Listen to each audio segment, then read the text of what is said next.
voilà Khoudoss tey loo ñu indil concernant wàllum immobilier. waaw immobilier xam nga ni ci jamono bi ñu génn ni ay fan ki nga xam ne moom la ñu dénk wàllum commerce dafa dajale ña nga xam ne ay acteurs yi bokk ci secteur location bi ñu la waxtaanee lu jëm ci wàllum location bi ginnaaw njiitum réew bu Sénégal comme ni mu koy waxee chaque fois bu affaire yi xawee tàggatem bi mu ne location bi foog ñu jéem xoolaat na ñuy fexe ba wàññi ko. ñu ci bëri sax jàppoon na ne est-ce que nekkul dafay bëgg a draguer l'électorat de Dakar waaye li ñu mën a jàpp mooy Assane Boye yow ci défenseur des consommateurs nga bokk te xam nañu ne fii ci Ndakaaru daanaka ginnaaw bu ñu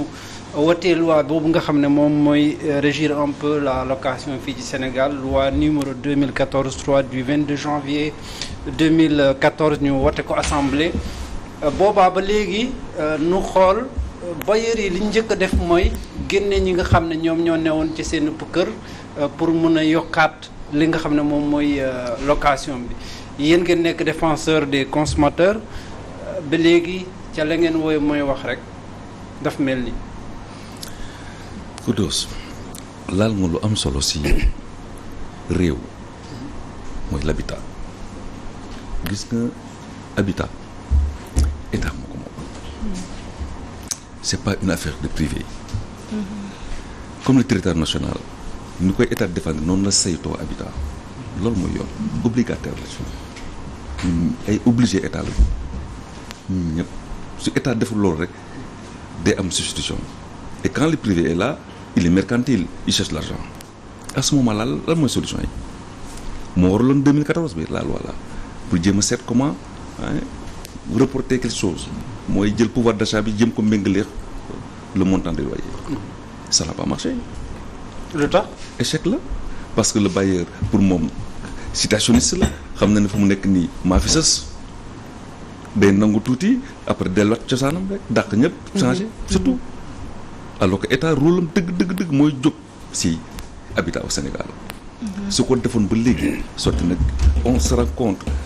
que soo defee ay déstabiliser li fi xewoon di nga gis ne les années 60 jusqu'à 80 ba fi HLM taxaw yu bëri réglé nañu gis nga les habitats loyers modérés là yooyu lay état door a réglé moo xew fépp dans le monde bàyyi buñ ko ba léegi les états développés ils règlent des questions sociales liées à l'habitat parce que c'est un droit fondamental un couple wala une famille qui n'a pas où loger crise sociale lay créer ordre public bi day yëngatu te ñëpp xam nañ ne les poussées inflationnistes kooku gaayee ko moom le bailleur moo ko moom tant que mu ngi mën a am xaalis mu ngi koy def lijjantiwul ay sentiments. ministère yi nga xam ne ñoom ñoo yore wàllum secteur bi ndax saa su ne bu ñu naree amal waxtaan dañ leen di boole. xam nga lu ñu mën a wax suñu xalaat tegal ko wala benn jour ñu def comme tout le monde organiser wu génn ci tali bi yuuxu parce que bés bu amee la grève doo la yow au Sénégal dina compliqué parce que un jour il se passera que des adultes sortent dans la rue et investissent la rue pour dire que on en a marre de vivre dehors wala de quitter un appartement pour un autre jusqu'à ce que la famille là se disloque état moo war a yëngal loolu ce qu'on peut faire mooy peut-être des propositions man daw ma xoon on avait quelqu'un qui est là-bas mais l'observatoire man gisuma ne dina réguler quoi que ce soit. observatoire justement Théodore observatoire bi nga xam ne observatoire du loyer moo nekk la nga xam ne moom la ñu mujjee proposé ci rencontre bi nga xam ne ministère du commerce Aminata Assome Diatta amal na ko ak acteurs yi fële ca Diamniadio waaye ñu dégg ñenn ci ñi nga xam ne ñooy défendre consommateurs yi ñu ne observatoire boobu xëy na sax ña mooy dajale mooy bailleur yeeg service peut-être technique yeeg ak ñi nga xam ne ñoom ñoo yore agence yi finalement la ñuy nemmeeku mooy que ne ñi nga xam ne ñoom ñuy toog di waxtaanee wàllum location bi boo dee seetlu ci biir. amul kenn ku dëkk ci location. yéen ñii nga xam ne sax ay consommateurs ngeen est-ce que mën ngeen défendre dans ce sens-là l'intérêt des locataires parce que duñ ñëw toog ci table de négociation yi. Khoudoss sax xam naa du ma egsi foofu c'est pas la condition c'est les moyens qui déterminent effectivement l'obligation pour l'État de prendre en charge l'habitat au Sénégal. Obligation bi mooy est-ce que man en tant que État toppatoo naa bëgg-bëggu population bi sur cette question-là l'habitat à ce moment-là les indicateurs sont très clairs day gis ne les gens sont fatigués su ko defee mu jël ay dispositions ñun lu ñu proposé mooy observatoire c'est vrai parce que moo xew quand il y a un problème rek nañ réguler créer un observatoire pour muy xool mais au fond c'est quoi quelles sont les déclinaisons de ce mécanisme il faudra que c'est un ami magistrat qui m'a donné cette idée mun na ma yaa ngi yuuxu rek di wax suuf loo xam ci kaw ñu mën a régler loolu parce que am na ay possibilités tu le sais et puis il a posé cette question daan nañ ci waxtaan genre de commission ay commission administrative ça peut régler beaucoup de choses au niveau local dans les départements pourquoi pas dans les communes où tout le monde se regroupe le maire day am benn bureau de loyer tout ce qui est de sa commune daf koy xam maire yi ñooy jaay ñaari yoon terrain. voilà loolu non boo leen joxee location. attends c'est une autre réglementation parce que loolu la gis nga le pouvoir régalien loolu lay tekki c'est-à-dire le maire moo gën a jege les populations c'est vrai que am na ay dérives mais dérives yooyu réglementation moo ko réglé parce que à ce moment les consommateurs seront dans ces bureaux là ñoo koy gérer ak des spécialistes c'est pas le maire qui va décider c'est-à-dire dafay allouer des locaux n'est-ce pas dans son département ñi toog fa di waxtaan obligation la doon pour les bailleurs de se reporter à ce bureau ainsi que les locataires ñoo taxaw di saytu seen problème foofu ñu leen fa fekk et puis il y a un juge en haut qui surveille cette commission administrative n'est-ce pas su ko defee les gens vont parler des problèmes quand un problème doo ñëw taxaw rek jël dossier yóbbu tribunal c'est conforme ñu dàq la non où est le social dans ça parce que mënuma fay 2 mois 3 mois on prend le dossier on met ça devant le juge mais le juge doit les appliquer quand c'est conforme mu ne acca génn kër jàmbur alors que du noonu c'est pas l'État qui doit régler comme ça l'État doit voir que le social existe dans ses prérogatives lu ñuy ñaan sax mooy État bi comme que mënul defar ay HLM mi ñu dëkk si ne subventionné ñëpp d'accord moi je suis un peu sceptique parce que l'État dispose du registre domanial xam na ku moom kër gi ak ku ko moom mais galaa ma doon gëm état mu am volonté plateau mu ngi nii mu commencé par plateau ak Almadies mais kër yooyu boo ko demee ñoom autorités yi ñoo ko moom wala seen xarit foofu lañ waroon commencé loyer yi ñu xool parce que foofu dañuy ne mbirum surface corrigée da nga gis espace bu ndaw puxus laa la wax ñu ne la 150 000 waa si foofu laa doon gëm que li ñuy wax ci loyer bi fa lañ koy commencé parce que loyer da nga ne da ngay def relance économique parce que da nga jógee ci Covid da ngay def relance économique mais relance économique bi loyer bi bokk na ci créer l'environnement des affaires mais bu la leeree ne yow jaaykat bi déjà tu as souffert du Covid nga dem ba tëj sa boutique nga bëgg a ñëw par exemple commencé waat ne da ngay liggéey nga ñëw ñu ne la loyer fii 300 000 la mais nan ngay def est-ce que di nga ko dem defi doo ko defi parce que à côté da nga war a jox say doom ñu lekk. souvent booy dem banque da ngay def ay genre crédit documentaire yooyu mu ngi ci. comme c'est que man gëmuma li ñuy wax gëmuma ko il faut une volonté politique réelle et une volonté politique réelle ñoom seen bopp seen kër yi ñu moom dañ koy louer ñoom ñu commencé ci ñoom ñu nangu askan bi association consommateurs yi population yi délégué de quartier ñëw saytu kër gi ñaata nga koy louer ñu génnee kayit kenn du ko ci ñame man gëmuma ko je suis sceptique je le dis haut et fort. Bon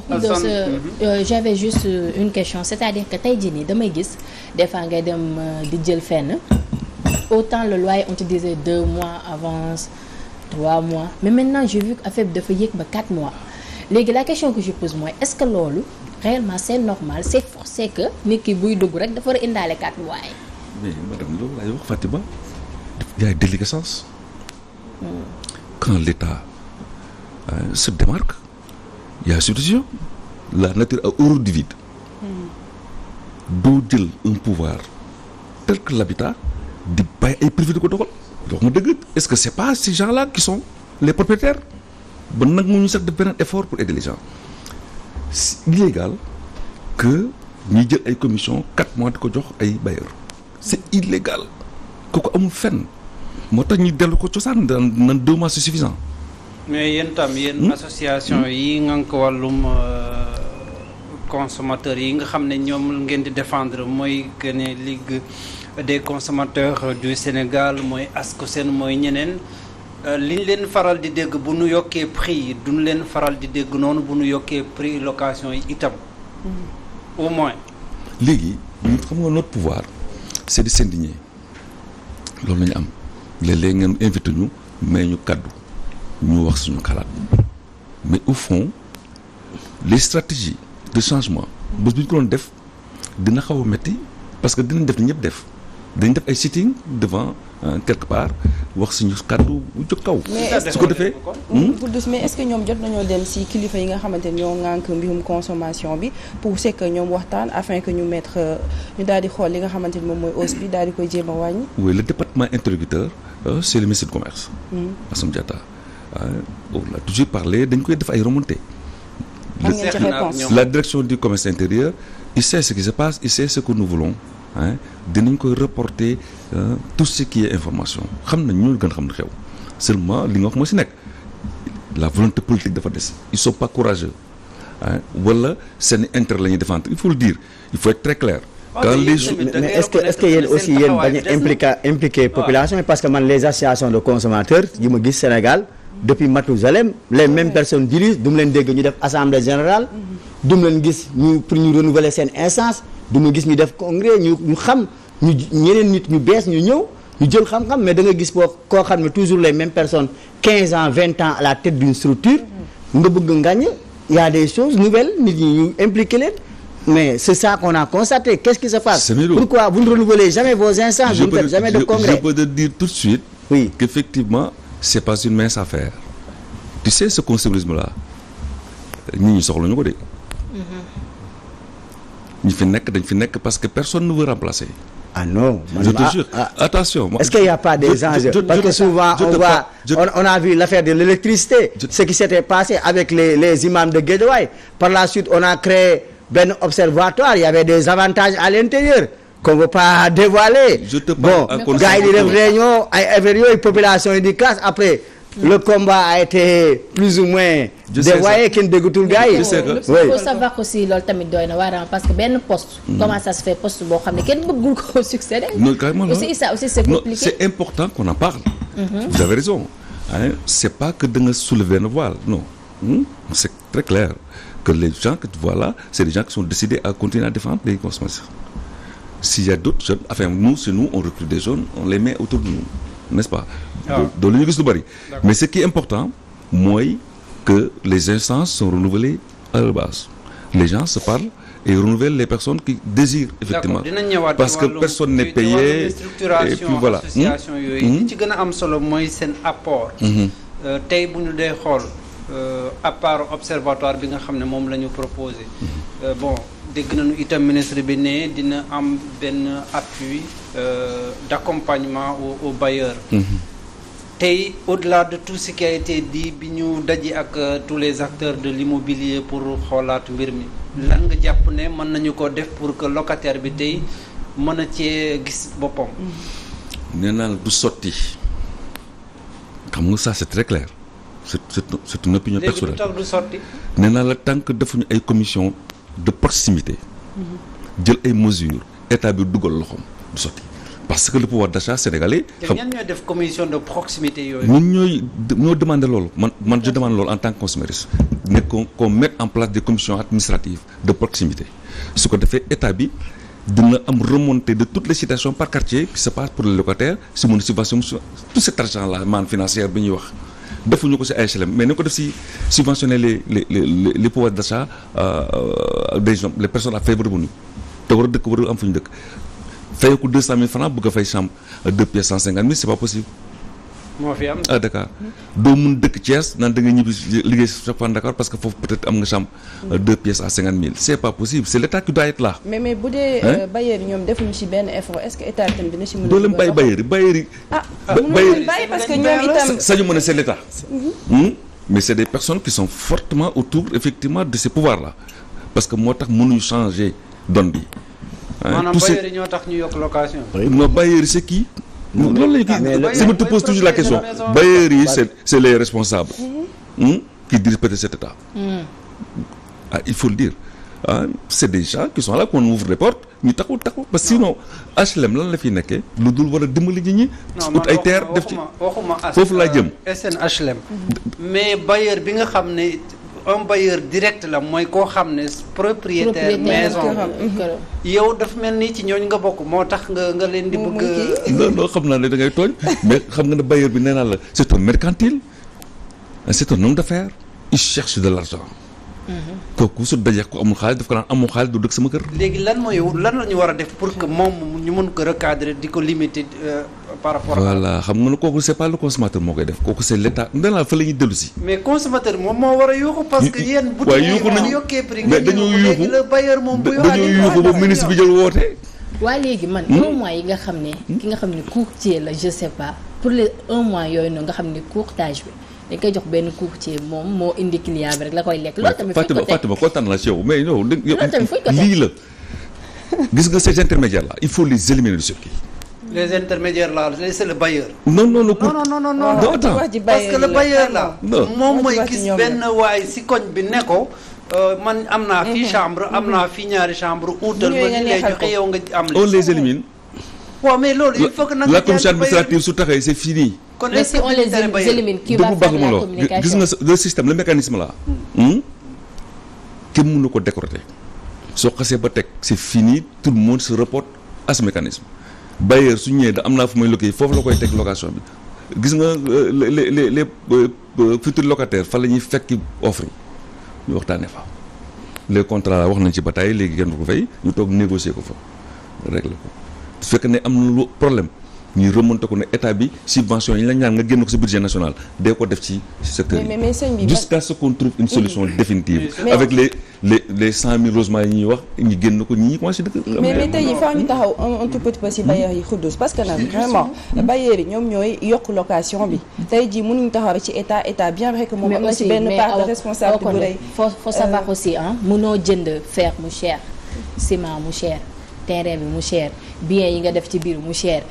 location bi du cher loolu tamit ça reste à voir quand même. loolu tamit c'est impossible aussi. Parce que si je développe effectivement cette confluence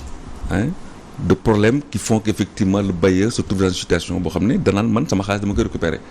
mais problème bi aussi il faut dire que le bailleur il veut toujours amortir à moindre coût si temps bu gàtt comprendre nga. moo waral loolu. du ma investir sama xaalis peut-être toog ay 20 ans door ko amortir daf ko bëgg a amortir dans les 10 ans j'ai dépensé 100 millions dans un immeuble wala 300 400 millions damay amortir dans donc doyen moom ko mën a jox donc chaque fois on revient sur le pouvoir étatique moom moo mën a taxaw réguler observatoire dañ koy teg fii rek après dañ koy xool du gaaw a wàcc nañ commencer suuf yéeg léegi on va obliger le bailleur à se concentrer sur un montant boobu mooy dimbali néew doole yi. fixé woon nañu ko d'ailleurs. voilà xam nga dañ ko yàqoon parce que amuloon suivi amul mécanisme de suivi bu koy téye suivi évaluation bu dëgër boo xam ne il peut pas bouger n'est-ce pas mais malheureusement il bouge parce que am na contournement il prend la décision de dire que voilà je veux référer sama immeuble damay génn la ñëpp je vous donne 6 mois et puis vous sortez alors que tu as 1 an pour sortir. mais dañuy forcer affaire bi indi jékki-jékki def ay clash def ay voies de fait et des parties des huissiers et ainsi de suite voilà le système bu grave la système mafieux la